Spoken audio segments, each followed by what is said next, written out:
Pada tanggal 16 Agustus tahun 2025, sehari sebelum peringatan Hari Ulang Tahun Kemerdekaan Republik Indonesia yang ke-80, Presiden Prabowo Subianto menyampaikan pidato kenegaraan di hadapan sidang bersama Dewan Perwakilan Rakyat dan Dewan Perwakilan Daerah.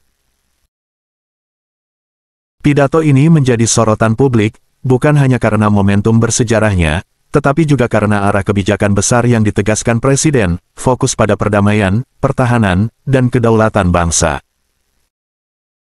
Prabowo, yang baru beberapa bulan menjabat sebagai Presiden, membuka pidatonya dengan menggarisbawahi nilai luhur para pendiri bangsa. Menurutnya, Indonesia lahir dari semangat perdamaian, gotong royong, dan cita-cita untuk menjadi bangsa yang bermartabat serta berdaulat. Dalam pidatonya, ia menekankan bahwa strategi pertahanan Indonesia tidak boleh didasarkan pada semangat permusuhan, melainkan pada semangat menjaga perdamaian. Perdamaian adalah strategi terbaik, tegas Prabowo di hadapan para anggota dewan, diplomat, dan pejabat negara yang hadir. Ungkapan ini segera menjadi kutipan utama di berbagai media, mencerminkan orientasi kebijakan luar negeri dan pertahanan Indonesia di bawah kepemimpinannya. Pertahanan total untuk perdamaian. Meski menekankan perdamaian, Prabowo juga memperkenalkan kembali konsep pertahanan total. Doktrin ini menempatkan seluruh elemen bangsa militer, pemerintah, sektor swasta, hingga masyarakat sipil sebagai bagian integral dalam menjaga kedaulatan negara. Ia menjelaskan bahwa di dunia yang penuh ketidakpastian, Indonesia harus memiliki sistem pertahanan yang tangguh. Namun, Prabowo menolak pandangan bahwa pertahanan yang kuat identik dengan sikap agresif. Menurutnya, justru dengan memiliki sistem pertahanan yang solid, Indonesia mampu menjaga perdamaian karena tidak mudah diintimidasi pihak manapun. Di dalam pidatonya, ia menegaskan bahwa pemerintah akan memperkuat komando teritorial, meningkatkan kualitas prajurit, dan memodernisasi alat utama sistem senjata. Tetapi ia kembali mengingatkan, semua itu semata-mata bukan untuk berperang, melainkan agar Indonesia dihormati dan disegani di kawasan. Sengketa ambalat dan diplomasi regional. Salah satu isu menarik dalam pidato kenegaraan ini adalah ketika Prabowo menyinggung sengketa ambalat dengan Malaysia. Ia menyampaikan bahwa Indonesia akan terus berkomitmen menjaga wilayah kedaulatan, tetapi pada saat yang sama, diplomasi damai tetap menjadi jalan utama.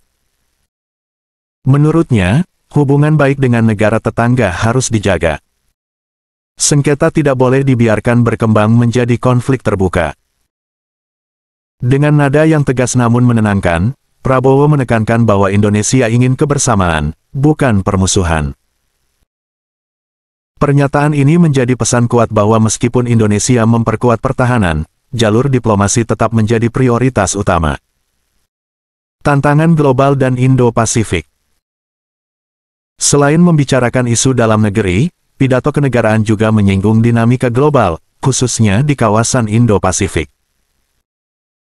Prabowo mengingatkan bahwa meningkatnya ketegangan di Laut Cina Selatan dan Selat Taiwan berpotensi mengganggu stabilitas regional.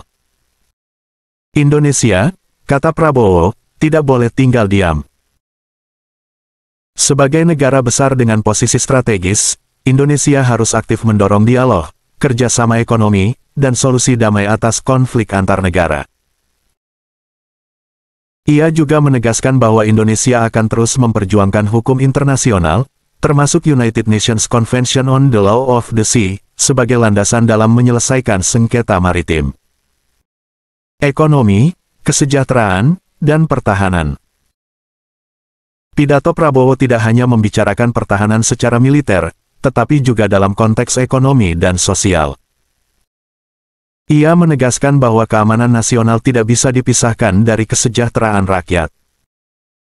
Program makan gratis, yang menjadi salah satu janji kampanyenya, kembali ditegaskan sebagai prioritas.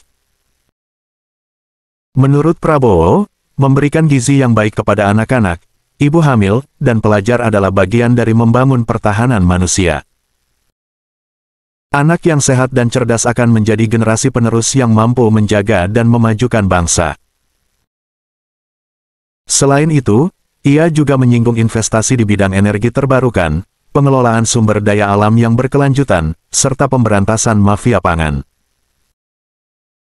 Semua ini, kata Prabowo, adalah upaya untuk menciptakan fondasi ekonomi yang kuat, sehingga Indonesia tidak mudah terguncang oleh krisis global. Serangan terhadap korupsi. Pidato kenegaraan Prabowo juga memuat seruan tegas terhadap praktik korupsi.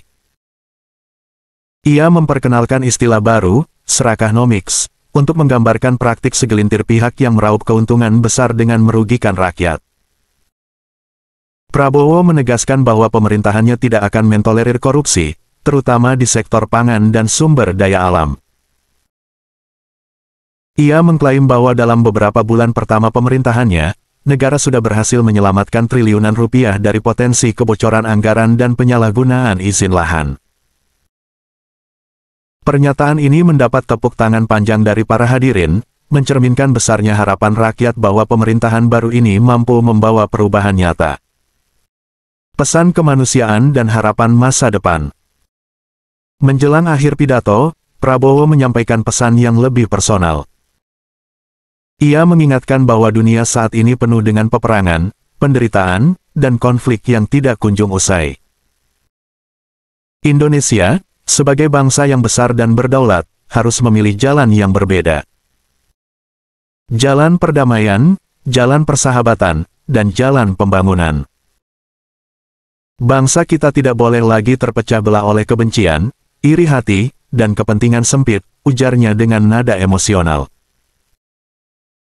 Kita adalah satu keluarga besar, satu bangsa yang ditakdirkan untuk hidup di bumi Nusantara ini. Mari kita jaga bersama. Pidato ini ditutup dengan doa dan harapan agar Indonesia terus tumbuh menjadi bangsa yang kuat, adil, dan sejahtera. Bagi Prabowo, perdamaian bukan sekadar slogan, tetapi strategi yang harus diwujudkan dalam kebijakan nyata dari pertahanan, ekonomi, hingga diplomasi internasional. Reaksi publik dan makna pidato. Setelah pidato selesai, berbagai pihak memberikan tanggapan. Sebagian besar menilai bahwa Prabowo berhasil memberikan pesan menenangkan sekaligus tegas. Fokus pada perdamaian dianggap mampu meredakan kekhawatiran publik mengenai arah kebijakan pertahanan di bawah kepemimpinannya. Namun, beberapa pengamat tetap mengingatkan bahwa janji harus diikuti oleh implementasi nyata. Memperkuat pertahanan tanpa jatuh pada sikap agresif adalah pekerjaan yang sulit, apalagi di tengah dinamika geopolitik yang semakin kompleks. Meski demikian, pidato ini jelas menjadi penanda awal arah pemerintahan Prabowo, memperkuat pertahanan, memberantas korupsi, meningkatkan kesejahteraan rakyat, tetapi tetap menjunjung tinggi perdamaian sebagai strategi utama.